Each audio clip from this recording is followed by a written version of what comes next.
Let's learn some English. और आज बात करेंगे कुछ कॉमन मिस्टेक्स की जो हमसे बोलते हुए या लिखते हुए होती हैं। अगर इनको अवॉइड हम कर सकते हैं तो that will be really good thing to do. तो आइए शुरू करते हैं और देखते हैं कि वो कौन सी कॉमन मिस्टेक्स हैं। देखते हैं, लेट्स सी। ओके, तो पहला जो हमें मिस्टेक अवॉइड करनी है वो है हाय माई सेल्फ या हेलो माई सेल्फ बोलकर अपने आप को इंट्रोड्यूस करना। ये एक गलत तरीका है अपने को इंट्रोड्यूस करने का, इसलिए कभी भी हाय माई सेल्फ या हेलो माई सेल्फ बोलकर अपने आप को इंट्रोड्यूस मत करिए। अगर आपको करना है इंट्रोडक्शन अपना देना है किसी को, तो बोलिए हाय माई नेम इज या हाय आई एम, या हेलो माई नेम इज या हेलो आई एम, और उसके बाद अपना नाम बता दीजिए। बट डोंट एवर से हाय माई सेल्फ और हेलो माई सेल्फ। ये एक ग्रामेटिकली रॉन्ग तरीका है अपने आप को इंट्रोड्यूस करने का। आपको बहुत जगह सुनने को मिलेगा, बहुत जगह पर आपको यूट्यूब पे या जहाँ से भी आप वीडियोस देखते हैं इंग्लिश की, वहाँ पे कुछ जो टीचर्स हैं जो सिखा रहे हैं वो भी आपको बताएंगे कि अपने इंट्रोडक्शन के लिए आप इसको यूज़ कर सकते हैं, but that is a wrong way. ये एक अलग बात है कि बहुत लोग इसको यूज़ कर रहे हैं, but if you can avoid it then it is a good thing to do.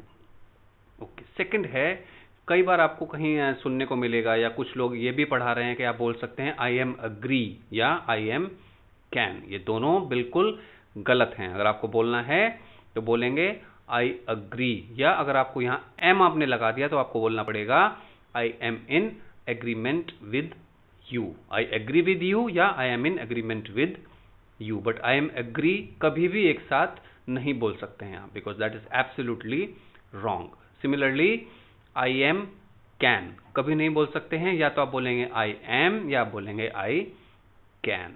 तो इन दोनों को आप कभी भी एक साथ यूज नहीं कर सकते हैं, इम्पॉसिबल है। अगर आपको कोई बता रहा है या आप कहीं सुन रहे हैं, that is wrong. So always say I am then whatever you want to say, या आई अग्री या आई एम देन, या बोलेंगे I can go there, I can do this, I can call them, whatever. लेकिन I am can एक साथ कभी भी नहीं बोलना है। ओके, नेक्स्ट है आई डिड नॉट न्यू। ये एक बहुत कॉमन यूजेज है, बहुत जगह आपको सुनने को मिलेगा कि डिड नॉट के साथ वर्ब की सेकंड फॉर्म यूज की जाती है। बहुत लोग करते हैं, but that is grammatically wrong. Did not के साथ या डिड के साथ या do, does, don't, does not, इनके साथ हमेशा वर्ब की फर्स्ट फॉर्म यूज होती है। तो यहां जो फॉर्म लगेगी वो होगी आई did not know. Similarly I did not go. तो अगर आपको डिड नॉट आपने बोल दिया है तो उसके बाद अगर आप वर्ब यूज कर रहे हैं, that will always be first form. I did not ask, I did not tell. I did not told नहीं हो सकता है, बिकॉज टोल्ड है सेकंड फॉर्म। तो I did not tell, I did not start, I did not close, I did not open, I did not run, I did not drink, I did not eat। तो जितनी भी verbs हैं did और did not के साथ हमेशा उनके आपको लगानी है first form. Okay, now let's go to the some more mistakes. Okay, ये हो गया। अभी यहाँ पर जो एग्जाम्पल्स हैं वो हैं ए और एन के यूजेज को लेकर है। तो यहाँ जो हमने यूज किया है एग्जाम्पल्स, इसमें जो वर्ड जो हमारा जो नाउन है जिससे पहले हमें ए और एन यूज करना है वो शुरू हो रहा है यू से। तो जब भी यू से वर्ड शुरू होता है तो वहाँ ये कंफ्यूजन रहता है कि हमें वहाँ ए लगाना है या एन लगाना है। इसको समझने के लिए आपको क्या करना पड़ेगा, इसकी जो साउंड है इन वर्ड्स की कैसी साउंड आती है उसको समझना पड़ेगा। तो यूनिवर्सिटी में क्या साउंड आ रही है, यू की। यूनिवर्सिटी कैसे बोल रहे हैं, यू से। ऐसे ही अनयूजुअल में साउंड आ रही है यहाँ अ की, अ से हम इसको बोल रहे हैं अनयूजुअल। थर्ड में है यूनिक, तो यूनिक को हमने बोला यू से। तो जितने भी ये वर्ड्स हैं जो यू से शुरू होते हैं, यू से हमें दो साउंड मिलती हैं, एक यू की और एक अ की। जैसे अम्ब्रेला में आती है अ की साउंड, अनयूजुअल में आई अ की साउंड, और यूनिवर्सिटी और यूनिक में आई यू की साउंड। तो जहां भी यू की साउंड आएगी वहां हमें लगाना है a. He is teaching at a, he is teaching at a university. This is, अब यहां जो साउंड आ रही है वो है अ की। तो this is an unusual event. और यहां साउंड आ रही है यू की, तो हम लगाएंगे ए। तो this is a unique situation. तो यू से दो साउंड हैं, जब साउंड आ रही है यू की तो हमें लगाना है ए, और जब साउंड आ रही है आती है अ की तो हमें लगाना है एन। अम्ब्रेला में एन लगेगा, I have an umbrella, I want to purchase an umbrella. Okay, so U के साउंड से पहले लगाएंगे ए, जहां अ की साउंड आ रही है वहां लगाना है एन। इसी से मिलता जुलता एक और यहाँ पे हमने एग्जाम्पल लिया है, वो है जो वर्ड शुरू होते हैं ओ से। तो यहाँ हम 3 एग्जाम्पल हम देख रहे हैं।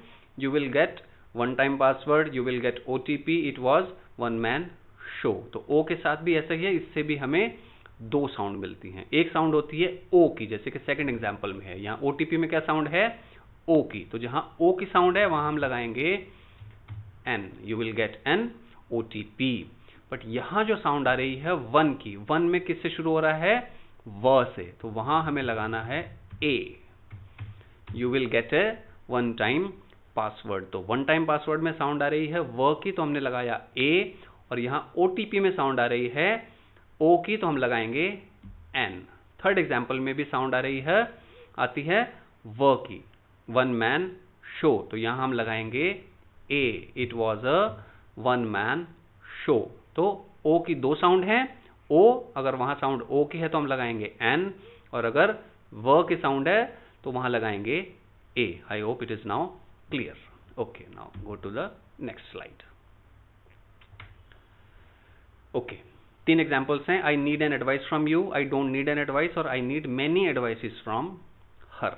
इसमें क्या हो रहा है कि एडवाइस को क्या होता है इंग्लिश में, लैंग्वेज में हम कंसिडर करते हैं एक अनकाउंटेबल नाउन, यानी कि ऐसी नाउन जिसे हम काउंट नहीं कर सकते। जो अनकाउंटेबल नाउन है उससे पहले हम एन को यूज नहीं कर सकते हैं। तो अगर आपको यहाँ यूज करना है, ये सेंटेंस ऐसा ही रखना है, तो आप इसको यहाँ पर एन नहीं लगाएंगे, आप बोलेंगे I need some advice from you.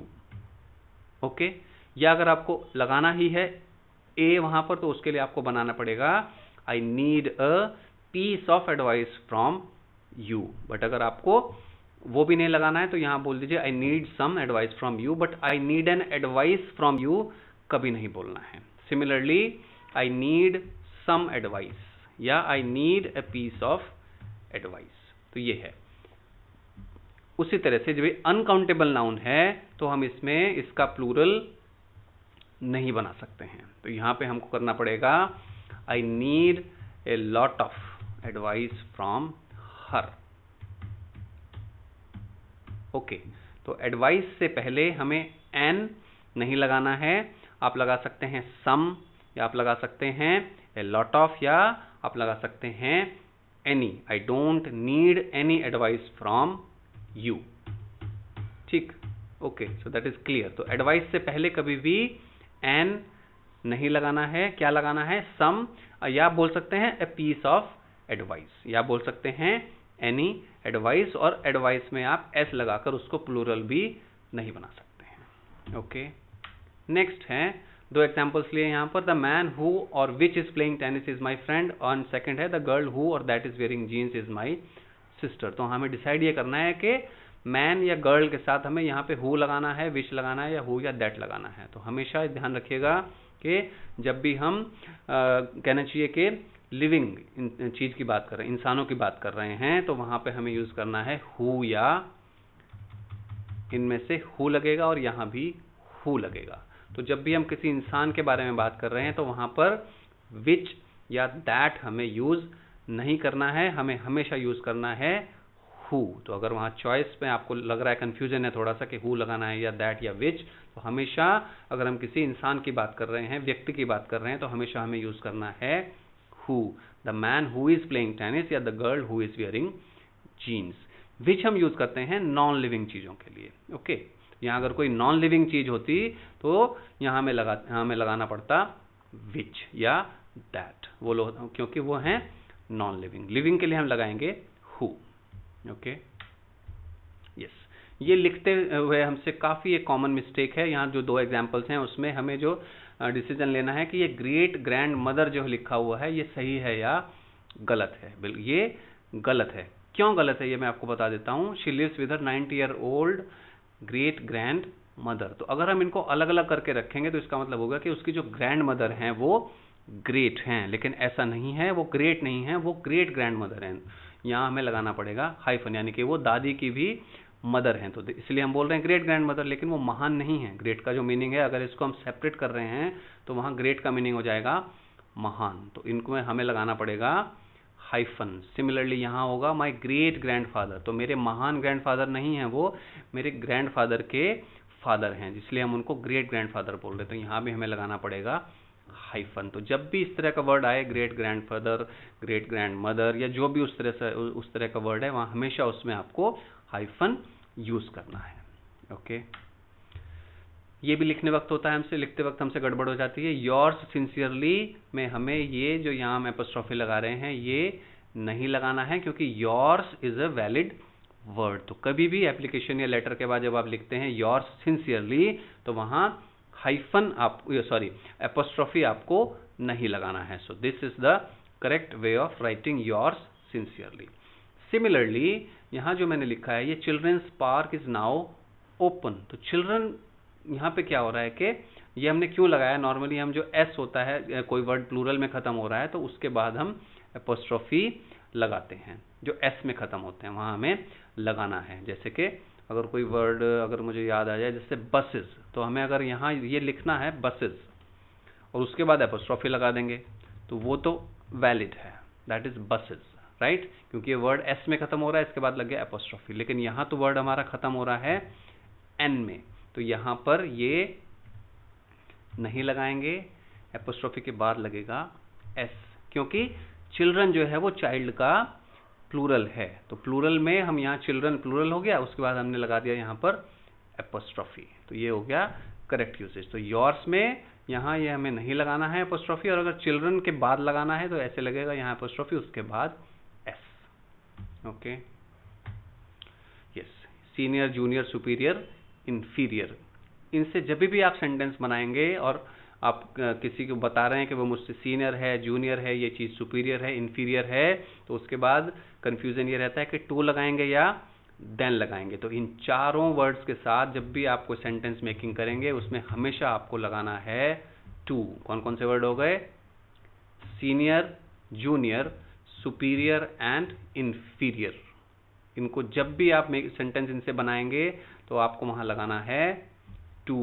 He is senior to him, she is junior to her, and similarly this car is superior to that one, I think this is inferior to your car। तो senior, junior, superior, inferior, दो word और हैं, interior and posterior. तो इनके साथ जब भी sentence बनेगा तो उनके बाद हमें आपको लगाना है टू, वहां पर देन आपको नहीं लगाना है। देन हम कहाँ यूज करते हैं? He is taller than me, the weather is cooler than yesterday, तो वहां हमें देन लगाना है। टॉलर, कूलर, स्मार्टर, ब्राइटर, उस तरह के जो वर्ड्स हैं। लेकिन senior, junior, superior, inferior, posterior and anterior, इनके साथ हमेशा आपको टू यूज करना है। Okay, she is my cousin sister, he is my cousin brother. अब यहाँ पे इसमें गलती क्या हो रही है, हमें क्यों नहीं लगाना है ये सिस्टर और ब्रदर? क्योंकि शी से हमने ये आइडेंटिफाई कर दिया है कि वो एक फीमेल है, यानी कि जिसके बारे में हम बात कर रहे हैं वो हमें, देखिए कजन का तो मतलब होता ही है कि भाई या बहन है वो आपकी, यानी कि वो जैसे कहते हैं कि फैमिली में भाई बहन है, मेरे कज़न है, मामा के बेटे हैं, चाचा के, बुआ के, जो भी हैं, तो वो बहन और भाई तो हो गए आपके, तो वहाँ आपको कज़न के साथ सिस्टर यहाँ पे नहीं लगाना है, क्योंकि आपने बोल दिया है शी। तो जब मैं बोल दूंगा शी इज़ माई कज़न, तो सामने वाले को पता चल जाएगा कि वो हम बात कर रहे हैं फीमेल की, या ही इज़ माई कज़न, यहाँ हो जाएगा हम मेल की बात कर रहे हैं। इसको हम कहाँ यूज़ कर सकते हैं? जैसे आप बोल दें कि I have two cousin sisters, तो वहाँ आपने क्यों लगाया वहाँ पे सिस्टर? क्योंकि आप ये आइडेंटिफाई नहीं कर रहे हैं, क्योंकि वहाँ शी और ही तो यूज़ नहीं हुआ है, तो वहाँ आप बता सकते हैं कि yes I have two cousin sisters. अगर आपको आइडेंटिफाई करना है आप सिंपली बता सकते हैं I have two cousins, but अगर आपको आइडेंटिफाई करना है कि I have 3 cousin brothers, 2 cousin sisters, तो वहाँ आप उसको सिस्टर या ब्रदर यूज़ कर सकते हैं। लेकिन अगर आपने शी और ही उसमें बोल दिया है तो फिर उसके बाद सिस्टर या ब्रदर लगाने की आपको ज़रूरत नहीं है। So that is about this cousin brother and cousin sister. Okay, ये कुछ क्वेश्चंस हैं जो नॉर्मली क्या होता है कि हम लोग इनको थोड़ा सा, इसमें जो वर्ड का जो प्लेसमेंट है वो गलत हो जाता है। जैसे कि हाउ दैट इज पॉसिबल नहीं बोलना है, हमें क्या बोलना है, हाउ इज दैट पॉसिबल। तो जो ये जो वर्ड्स हैं is, will, has, have, should, ये कहाँ आएंगे, how, what, when, why, where के बाद आएंगे, तब वो क्वेश्चन बनेगा। How that is possible, how can you do that. तो ये है correct order of words, how can you do that. तो ये आपको ऐसे बोलना है, how is that possible, how do I know that. यहाँ जो हमारा वर्ड है वो मिसिंग है, how do I know, how I know नहीं है, हाउ डू आई नो बोलना है। What will you do now, तो व्हाट के बाद लगेगा जो हम जो उसमें वहां पर हेल्पिंग वर्ब है। व्हेन विल इट हैपन, या why should I go there. कभी कभी क्या होता है कि आपको सुनने को मिलेगा why I should go there, no that is not a question. ठीक है, क्वेश्चन वो तब बने जब आप पूछेंगे why should I do it, why should I come tomorrow, और why should I come early. तो ये जिस तरह के भी ये जितने भी क्वेश्चंस हैं उसमें आपको जो प्लेसमेंट ऑफ वर्ड है वो थोड़ा सा उस पर ध्यान देना पड़ेगा। How is that possible, how can you do that. तो इस तरह से आपको ये देखना पड़ेगा कि जो वर्ड है वो सही जगह आपने क्वेश्चन पूछने वाला वर्ड रखा है या नहीं रखा है। ये बहुत कॉमन है, इसलिए मैंने यहाँ पर इनको आपको बता दिया है। तो just take care of this. Okay okay, please listen me carefully नहीं बोलना है, please listen to me carefully. Okay, please listen to me, हमेशा लिसन के बाद आपको लगाना है to. I am listening to songs, I am listening to speech. तो हमेशा लिसन के बाद लगाना है टू। कब लगाना है, जब टू के बाद आप अपना सेंटेंस कंटिन्यू कर रहे हैं। अगर आपको बोलना है हे लिसन, तो वहां आपको टू नहीं लगाना है, क्योंकि आपने केवल बोला कि हे सुनो, तो वहां हो गया सिंपल हे लिसन। बट या जैसे आप कोई सेंटेंस बोलते हैं listen this is not going to work, okay, वहां नहीं लगाना है। लिसन के बाद वहां क्या होता है कि आप सेंटेंस को ब्रेक कर रहे हैं कि सुनो, then you continue your sentence. But अगर आपको बोलना है लिसन, देन आप उसको कुछ बोल रहे हैं listen to me carefully. Okay, listen के बाद हमेशा लगेगा टू। यहाँ पे एक शायद रिपीटिशन है, एक बार फिर देख लीजिए। ही के साथ हमेशा यूज होता है डज या डज नॉट, ही या शी के साथ। तो हमेशा हम बोलेंगे he does not work with us, या जो भी सेंटेंस है तो ही और शी के साथ हमेशा लगाएंगे डज नॉट या does. I am born in India नहीं बोलना है, हमेशा बोलना है I was born in India, आप पैदा हुए थे, राइट, वहां लगाएंगे was. Where were you born, तो यहाँ आर नहीं लगाना है, आपको यहाँ लगाना है वेयर वर यू बॉर्न, आप कहाँ पैदा हुए थे। ओके, ये हो गया। देखते हैं नेक्स्ट क्या है। Okay, I am living in this city since 2015। इसमें क्या हो रहा है कि यहाँ हम जब टाइम आ जाता है कहीं पर भी, यानी इसका सेंटेंस का क्या मतलब हो रहा है, हम क्या बोलना चाह रहे हैं कि मैं इस शहर में 2015 से रह रहा हूँ। तो जब उसमें टाइम आ गया, ड्यूरेशन आ गई टाइम की, तो यहाँ एम नहीं लगेगा, क्योंकि एम तो हम जो प्रेजेंटली कर रहे हैं उसके लिए बोलते हैं। जैसे now I am making a video, right, या I am listening to something, I am you can say eating, drinking, तो वो जो है वो करंटली चल रहे हैं। इसमें क्या हो रहा है कि ये काम काफी समय से कंटिन्यूसली चल रहा है। तो ये हो गया, यहाँ पर हमें लगाना पड़ेगा आई हैव बीन लिविंग, इस तरह से ये सेंटेंस बनेगा। I have been living in this city since 2015। तो जब भी समय आ जाता है वहां हमें लगाना पड़ता है हैज बीन या हैव बीन। ओके, तो आई एम नहीं होगा, यहाँ आएगा I have been living. He is playing for 2 hours, नहीं, इसमें फिर टाइम आ गया क्योंकि वो 2 घंटे से कर रहा है, तो यहाँ हमें लगाना पड़ेगा he has been playing for 2 hours। ओके, तो जहां भी समय आ गया, कोई इतने समय से कोई काम हो रहा है, चल रहा है, तो वहां हमें लगाना पड़ेगा हैज बीन या हैव बीन। ओके, पुलिस एक प्लूरल नाउन है, तो इसके लिए हमेशा हम यूज करेंगे प्लूरल वर्ब, जो हो जाएंगे इन 2 सेंटेंसेस में पुलिस हैव या पुलिस आर। तो पुलिस के साथ हमेशा जो वर्ब लगेगी वो होगी plural, police have, police are. Okay, police have arrested the thief, whatever the sentence is. तो पुलिस के साथ हमेशा यूज कीजिए, आप करेंगे प्लूरल वर्ब। ओके, यस, ये आ गया। देखिए जो मैंने आपको बताया था टॉल वाला, he is taller than me, तो यहां हमें लगाना है than, taller, cooler, smarter, brighter, slower, faster, तो वहां ऐसे सेंटेंसेस में हम लगाएंगे टॉलर। ओके, सेकंड एग्जांपल भी इसी से मिलता जुलता है। इट इज मोर नहीं लगाना है, यहाँ हमें लगाना है इट इज हॉटर टुडे, क्योंकि हॉट, हॉटर, हॉटेस्ट, ये हैं इसके एडजेक्टिव की degrees. So hot, hotter, hottest, ठीक है। तो टॉलर हो गया और हॉटर हो गया। ओके, यस, ये वाला इंपॉर्टेंट है बहुत ज़्यादा। One of my uncle is coming, ये रॉन्ग है। She is one of my best friend भी रॉन्ग है। इसको थोड़ा सा समझ लेंगे।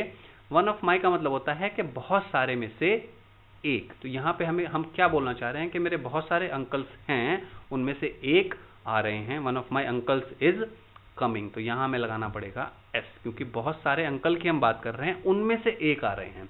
तो वन ऑफ माई वाले जो सेंटेंसेस होते हैं उसमें आप ध्यान रखेंगे कि वहाँ नाउन होगी प्लूरल, राइट, ये होगी प्लूरल नाउन। और क्योंकि हम केवल उनमें से एक की बात कर रहे हैं तो हमें वर्ब यहां यूज करनी है सिंगुलर।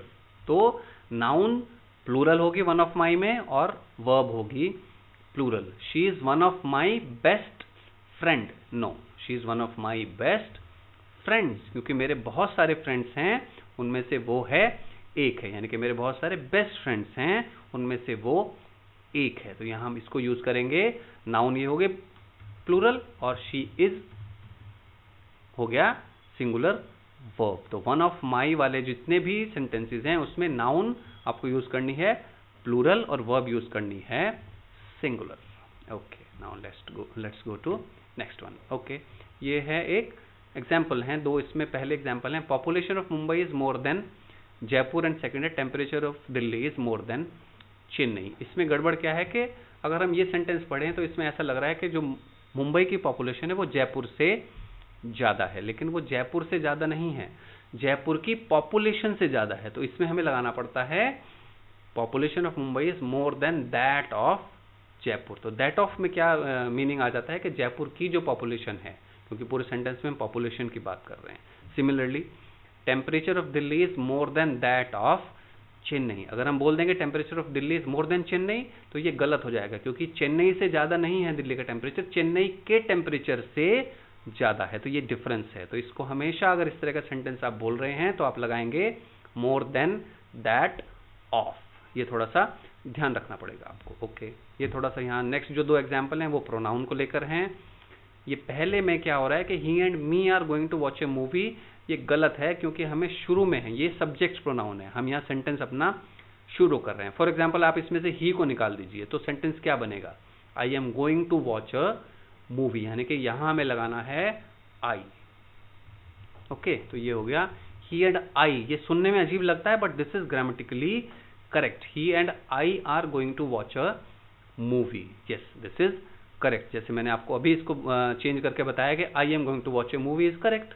तो मूवी देखने कौन जा रहा है, वो और मैं, तो ही एंड आई। और इसमें आपको ये भी ध्यान रखना है कि इसमें यहाँ आई जो है वो सेकंड में दूसरे नंबर पे लगेगा, पहले नंबर पे आप वो प्रोनाउन लगाएंगे जो जिसके बारे में आप दूसरी जो प्रोनाउन है। तो he and I is correct. Second example में क्या हुआ है कि यहाँ the cake will be baked by Monica and I. तो अब इसमें आप ऐसा कीजिए कि इसमें से मोनिका निकाल दीजिए।